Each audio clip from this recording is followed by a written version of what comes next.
But most importantly, when somebody does disagree, I really listen with an open mind and a willingness to change my mind.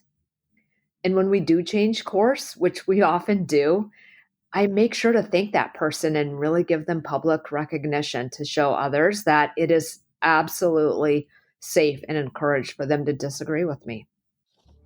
Welcome to Brain Chatter.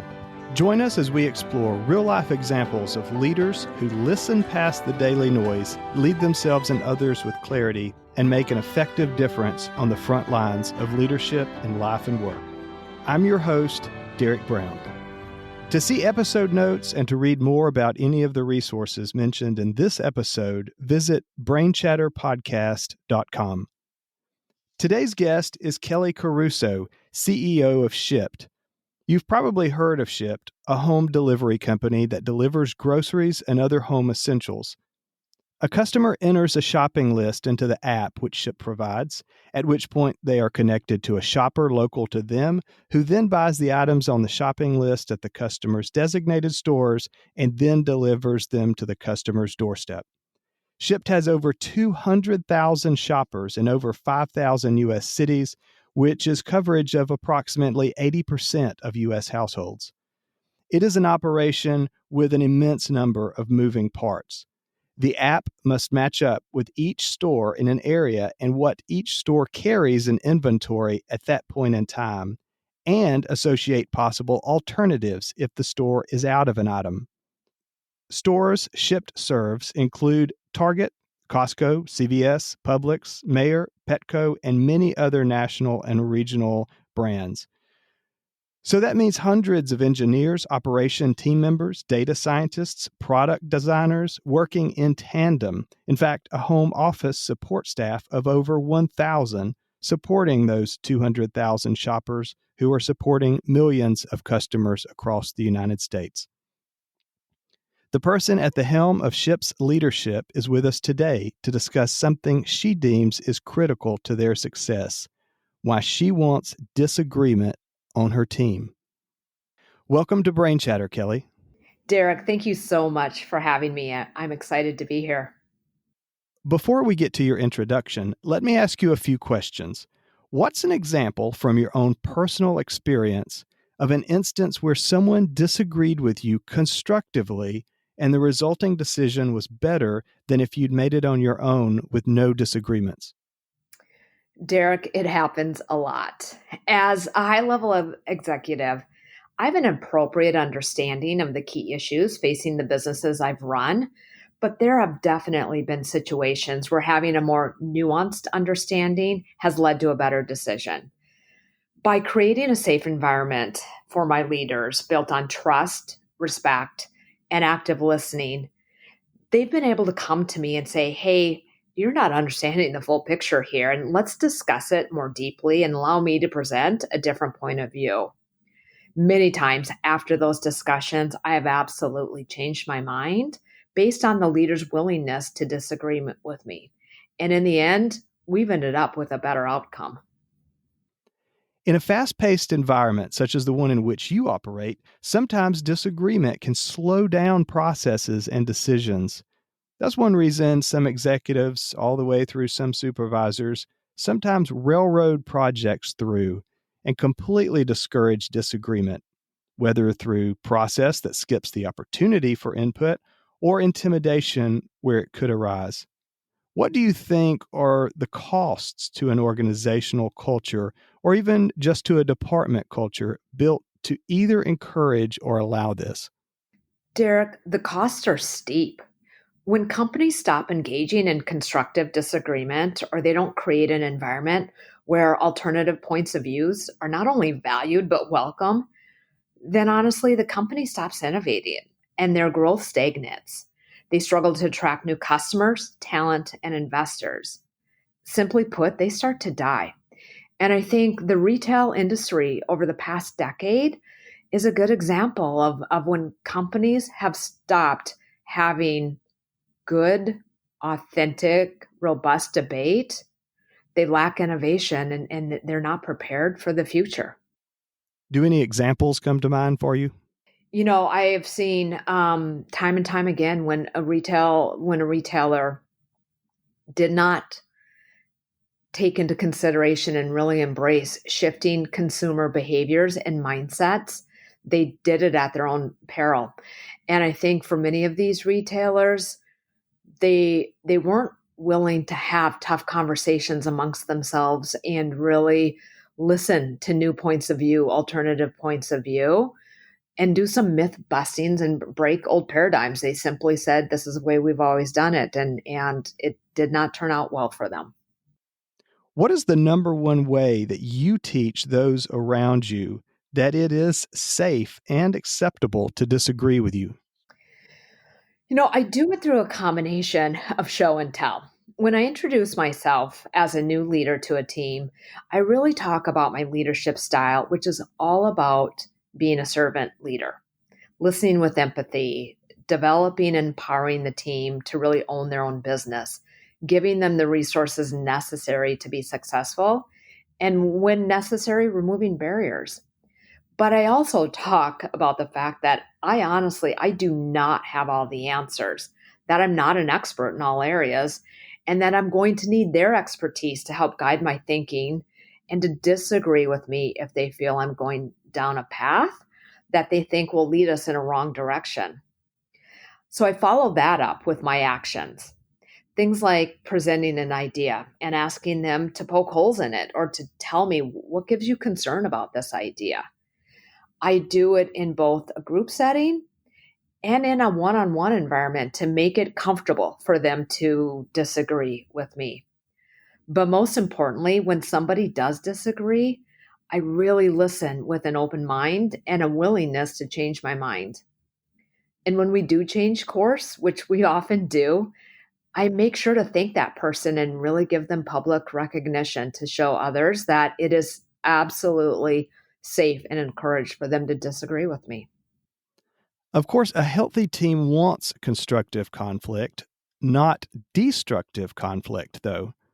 Someone who is just perpetually curmudgeonly and disagreeable is helping no one if they do not offer usable and specific information during a disagreement. And someone who disagrees in a way that is hard on a specific person instead of the issue at hand is also not helpful.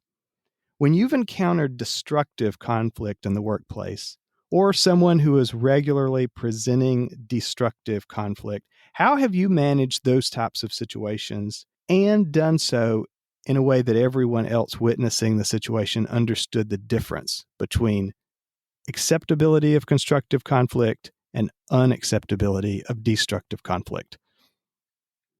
Yeah, Derek, those situations are really tough, and I try to avoid them altogether by doing a couple of things. I start by creating enough time and space to have good, healthy debate that correlates to how big and complex the problem we're trying to solve for really is, and ensuring that that debate is both in group settings and in more of a one on one setting, again, creating comfortable spaces.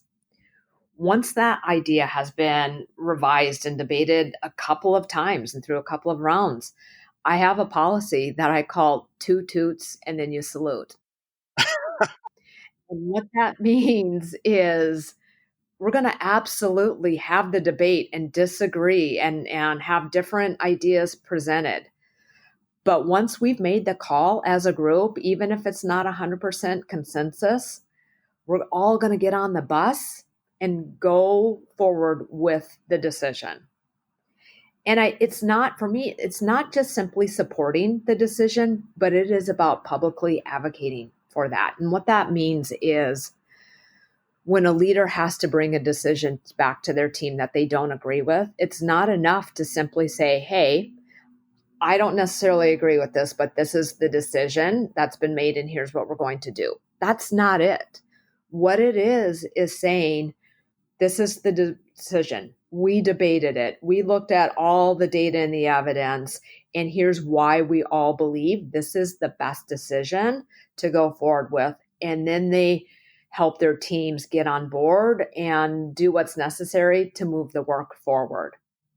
Now, certainly there are times when even after all of that, I might have a team member whose actions show they just are not on board. And that's when I sit down one on one with the team member and we have a heart to heart. And I give clear feedback. Hey, your actions show me that you are not on board with this decision. And I start the conversation by saying, with that said, do you still think this is the right company for you? Because if it's not, let me help you get into a new company. We've made the decision and this is where we're going. If you're not on board, that's okay. Let's talk about a different scenario for you and how might you best exit the company. And in the end, what I have found, Derek, is that that truly is best for the team member. They are happier in the long run. It is better for the teams here at the company I'm leading, and it's better for the business. By now, anyone listening to this podcast can probably determine from our accents that I'm from the Deep South and that you are from the Midwest. Both regions have a reputation for being polite and being places where sometimes it can even seem rude to disagree, even to that person's own detriment. You've moved from Minnesota to Alabama when you took the Shipt position. Have you found that those two cultures make encouraging constructive disagreements harder than with those team members you have who work in California or other regions? Yeah, Derek, that's a great question. And here's what I would say. My experience has been that it's a bit more nuanced than simply where a person grew up. It is their willingness to engage in a disagreement is formed by their cultural background that they grew up in, and also the industry they work in. And while the Midwest and the South certainly have their own uniqueness, by far it's been harder for me to get a team member to disagree when I've led some teams overseas, particularly in Asia. I had to work hard to overcome that. And it was as much about my own learning journey as it was about theirs. In the beginning, I would introduce an idea and I would ask for input, for feedback, for different points of view, and I would get nothing. And at first, after this happened a couple of times, I thought, wow, these leaders I don't think they're confident or they're not really willing to come to the table with their ideas. But after it happened a few more times, it really dawned on me it's not them, it's me. And I started to understand I simply was not culturally aware enough or adapting my style to bring out the best of those leaders. And so I went on my own learning journey and started to talk to, peers and colleagues of mine in other companies that were leading overseas teams to ask them, how did you encourage and nurture disagreements and good, healthy debate? And it was in the different ways that I would tee it up. I learned that they're just not comfortable disagreeing with the boss. And so making sure that I created an environment that was comfortable for them to have a conversation, that instead of saying, hey, where do you disagree with this idea? I would ask them, hey, with your immense knowledge, how might you make this idea even better if? And I would ask them, what parts of this idea might embarrass us if we don't take a different approach or do something different? And that really opened up the gates to more constructive disagreement and frankly, to better ideas. I'd like to go back now and do a proper introduction for you. Kelly has been CEO of Shipt for about 19 months. She was hired as CEO after the founding CEO of Shipt sold the company to Target. Working at Target previously, Kelly had worked her way up the ladder since starting as an analyst in 1996, all the way through holding various vice president positions in the company. Then she got named as president of Target Sourcing Services, where at times she would spend weeks or months in Asia working with apparel and merchandise manufacturers and suppliers who supply Target stores. She even inspected Asian cotton farms for quality control. Later, she returned to the mothership of Target as a senior vice president before being named CEO of Shipt. She is a mother of two. She and her husband now live in Birmingham, Alabama, and she's a graduate of the University of North Dakota. Are there any other big pieces that I missed, Kelly, that you'd like to add? You haven't, but what I would add to it is to simply say, myself and my family, we have enjoyed joining the Birmingham community. Southern hospitality has been so wonderful to us. And I have not met a plate of grits or a biscuit that I did not absolutely love. So we've talked a bit about why you want disagreements, which is to say constructive conflict on your team. Now let's talk about how you strategically seek and encourage team members who have different viewpoints or diversity of thought. Let's start with your C-suite leaders and why diversity of thought is important to you in your C-suite. Derek, for me, the most basic reason is this: a company that has a diversity of thought will generate stronger top line revenue growth and better profits than one that is predominantly white and monoculture. And there's really four reasons why behind that. Number one, a diverse company attracts better talent. It has a different set of experiences, which leads to more innovation. The talent can relate better to the customers that they serve. And lastly, those companies are more attractive to investors, especially as investors keep a keen eye on the environmental, social, and corporate governance of a company. But for me, it is more than just good business sense. I am a lifelong learner, and in any given role, there are things I don't know. Therefore, I like being surrounded by people who know things I don't know and have had a different experience growing up than I've had. I learn so much from team members who have a different belief system than I do.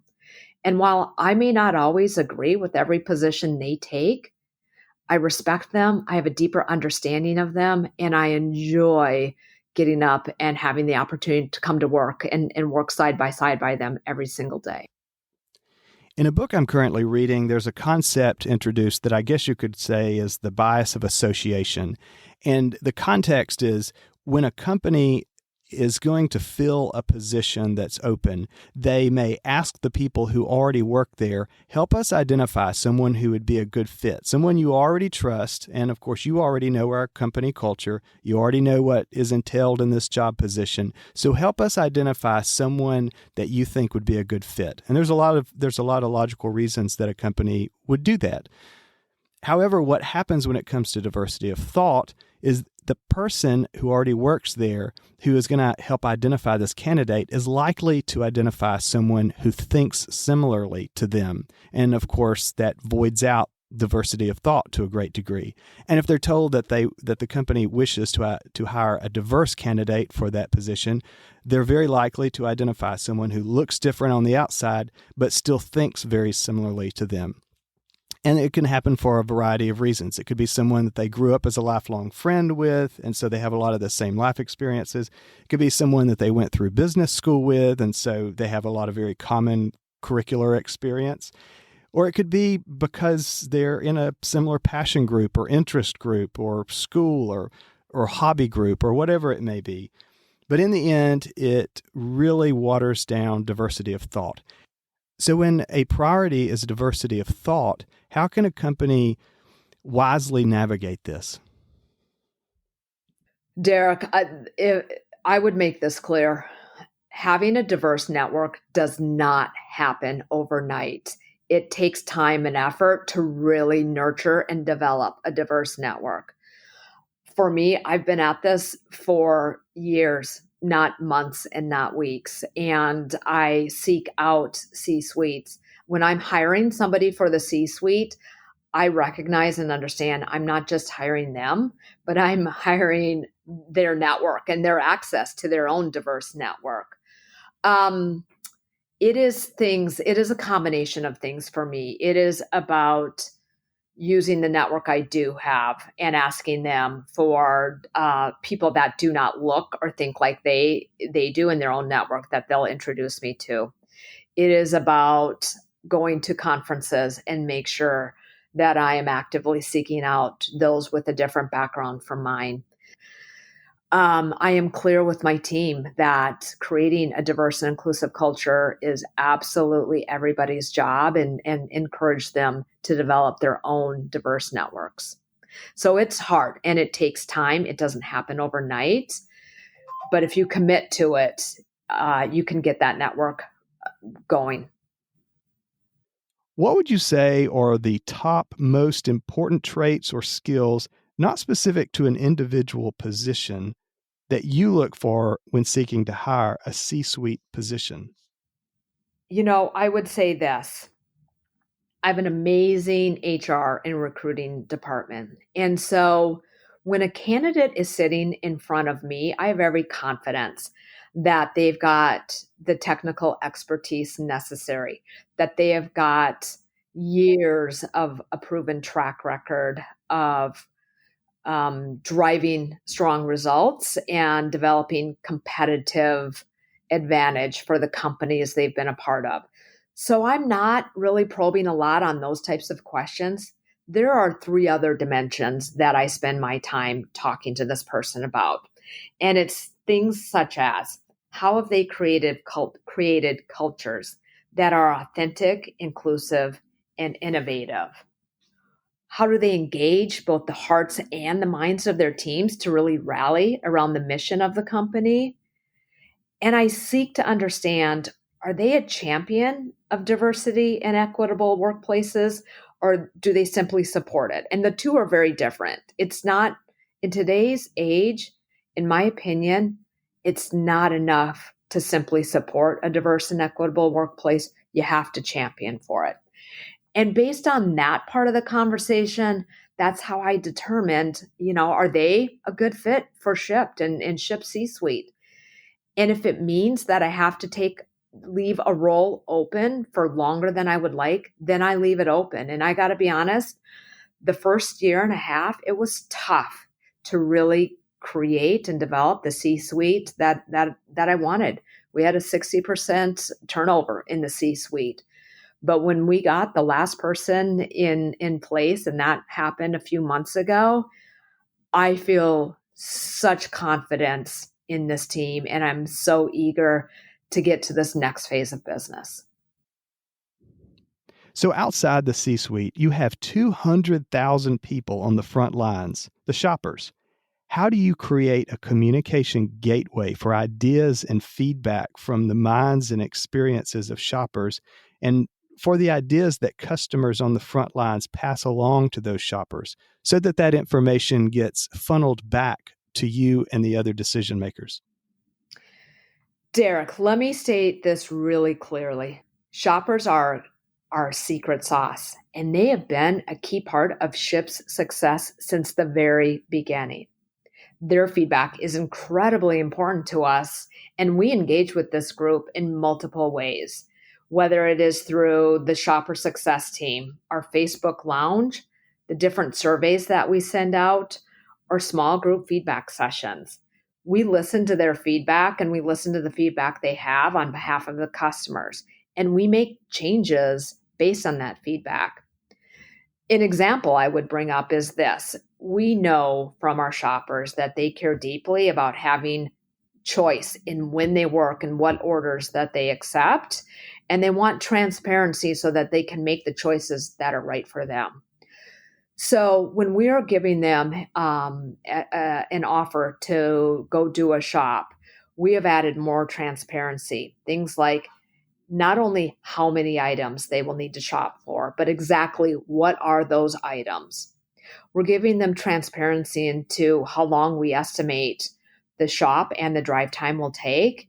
And we give them a range of what they can expect to receive and pay, knowing that minimally they will get the bottom of that pay range.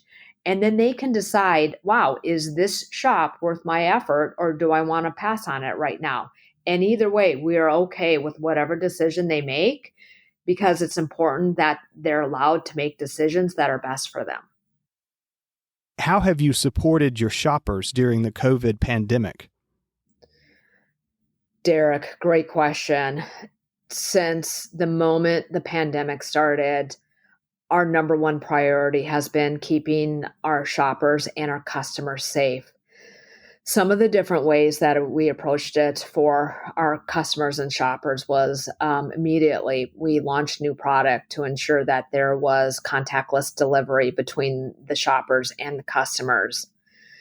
Additionally, for the shoppers, we wanted to make sure that they felt safe, protected, and equipped to go out and do the shops. And so it was about ensuring that they had access to masks, gloves, and hand sanitizer free of charge. We implemented a new policy of providing 14 days of financial assistance to shoppers that had either been diagnosed with COVID or that were under quarantine of COVID. And we continued to ensure that they had the flexibility to determine when they wanted to shop and when they didn't feel safe shopping. The last thing I would say is we knew that it was so hard in those early days of the pandemic to be out in the stores. Out of stocks were high, lines were long, the demand was extreme. And so, for shoppers who were our most active shoppers, we gave them spot bonuses in the months of April and May, ranging anywhere from $50 to $200. And while that cost Shipt tens of millions of incremental costs, it was an investment we were more than happy to make. Shipt was only started in 2014 and has grown so big so fast from a small tech startup to the success it is today. I heard you say recently that your goal is moving the Shipt short story to a novel. What do you see as the most important pieces of the puzzle on the corporate culture side of the equation that leads to the successful longevity of Shipt? Derek, I believe it's a well defined purpose that attracts talent and serves our stakeholders. At Shipt, we know that we are at our best when we do more than simply deliver groceries. It's the things that make us different. Things like a shopper taking time to help an elderly customer with household tasks, a new leader spending time with teammates to better understand their perspectives and ideas, or a team member who speaks up to really ensure we're going to do the right thing by the people at Shipt. Our purpose at Shipt is this: to spark the connections that show why every person counts. And it is through this purpose that we will ensure that we're living our best selves each and every day, that we can continue to grow our business, and that we do just that: change our story from a short story into a novel. And the bigger you grow, the harder that becomes. I personally co-owned a small tech startup for about 8 years. And at one point later, I worked for one of the largest corporations in the United States for about 3.5 years. I had a number of people ask me what it was like to experience two such extremes. The analogy I used was that it was like being told you're on a ship and you are on course to hit a giant iceberg in 14 days.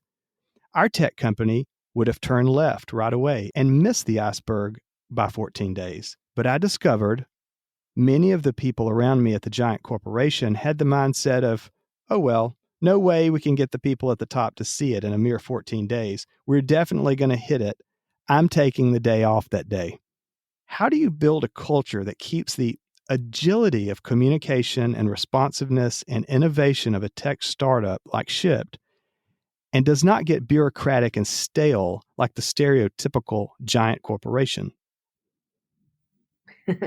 Derek, I love that question. And let me tell you, that is the question I think about all the time. And my team, the broader Shipt organization, ensures I'm thinking about that all the time. Here's what I would say. After being at Shipt for about a year and a half, my perspective is this: it's about shifting our mindset from how quickly can I get to the first answer to how quickly can I get to the best answer. Because honestly, speed without enough time for innovation only leads to a race to mediocrity. But at the same time, here's the deal: the bigger our company gets, the bigger the problems that we have to solve for can be. So we need to adjust our approach to solving different size problems with a different approach. I'm going to continue the analogy. So an iceberg sized problem, it's going to require more time and effort than it is to a burgie bit or a smaller chunk of that iceberg will to solve that problem. And equally important, during times of uncertainty, we will need to develop a skill set so that we can deal with the rogue wave, a problem that is exceptionally large, unexpected, unpredictable, and creates chaos. And I'm sure you can all guess where I'm going with this. The COVID pandemic has been all of our rogue wave, and it is giving us time to practice at dealing with that type of a problem. In the end, I'm focused really on preserving Shipt's culture of being scrappy and nimble, but ensuring that we are spending the right amount of time for the problems in front of us. I heard you say recently that one factor to which you credit your own success has been that you're not afraid to ask questions. Of course, question asking often leads to constructive conflict and disagreements. Were you always that way, or was becoming an active asker of questions a skill and strategy you learned in a particular chapter of your career? Yeah, Derek, I would say I've always been like that. I am a curious person and I do ask a lot of questions. What I have found over time is that me asking a lot of questions, frankly, can feel like an interrogation at times. And so I put more context around why I'm asking the question. Oftentimes I'm sitting in front of an expert and again, they know more than I do and I want to learn from them. So I will say, "Hey, for my own education, help me understand why this is true." Sometimes I simply am not fully tracking with the idea or the concept that they are presenting. And so I will say, "Hey, I'm not quite following here. Explain this aspect a little bit deeper for me." Other times I am wondering if they thought through everything. And so I will question, "Hey, I can see this potentially being a problem. Have you thought through that? Or what would we do if this happened?" But really, all of asking these questions is in service of having a better understanding of what we're going to do and really aligning us. And with that said, I would say the most important question I will often ask is, "Tell me, what do you think is the problem we're trying to solve for here?" And that is to check in. Are we all on the same page of what the problem is? Because the minute that we're not solving for the same problem, then we're never going to come to a great outcome. So that probably is the most important question I ever ask. As you've worked your way through your career, who were a few of the people who were most important to helping you see your potential and serving as either mentors or encouragers who would help you see what you needed to do next to get to that next level? Yeah, I have been incredibly blessed with the leaders that I've had a chance to work for and learn from during my career. And I'd start by saying this, based on the industry I worked, which is I am a buyer at heart and have grown up as an apparel and home merchant. And throughout my career, I've had about 18 bosses, and 75% of those bosses have had one, if not two dimensions of diversity across gender, race, and sexual orientation. And that undeniably has had a positive impact on my own leadership development. Additionally, I had the sponsorship of two amazing women throughout my career. And without their sponsorship, I certainly would not have grown and had the opportunities for increasing levels of leadership that I've had throughout my career. But it's also been about me constantly checking my own board of directors. And recently, well, a few years ago, actually, somebody had said to do a mental picture of who's on your board of directors. And when I did, there were a lot of white women on my board of directors. And I had this moment of, wow, I cannot believe that I've let myself be advised by such an echo chamber. And so since then, it's been important that I ensure that I've got a board of directors that is incredibly diverse with different experiences, that in many cases are more experienced than I am, but more and more so are less experienced than I am, and are in, the Generation Z or the younger side of the millennial group, to make sure that my perspectives and that my leadership stays relevant and current and inclusive. Are there any books or resources that have been particularly helpful to your career over time, where perhaps you found an epiphany or a really sound bit of knowledge that helped you? Yeah, I would say I'm an avid reader, and I love to read, but I find as I have more and more questions and there's more and more for me to learn, I honestly leverage the Harvard Business Review often for quick, concise, relevant, and to the point learnings and insights. And I often use Blinkist as a way to quickly get the summary of new concepts out there. Kelly, is there anything I've missed that you would like to add to our interview? Derek, I have enjoyed our conversation and love this topic. And I would simply say, if there's not robust disagreement, respectful disagreement, and good dialogue going on at all levels in your organization, think through how you can start to encourage that, because I promise you it will lead to better results, more innovation, and I think a healthier, more engaged team. Thank you for sharing your extremely valuable time, Kelly. Thank you, Derek. Always a pleasure. To read more about Kelly or Shipt, to access a link to her bio, and to see links to resources mentioned in today's podcast, visit brainchatterpodcast.com. Brainchatter is a production of Ken Chapman and Associates Incorporated. We assist clients across North America and beyond with various services that include leadership development, corporate culture transformation initiatives, behavior-based workplace safety initiatives, succession planning, conflict management, performance management, as well as team and individual assessments. Learn more at leaderscode.com, making a difference in organizations and individuals' lives for almost 40 years.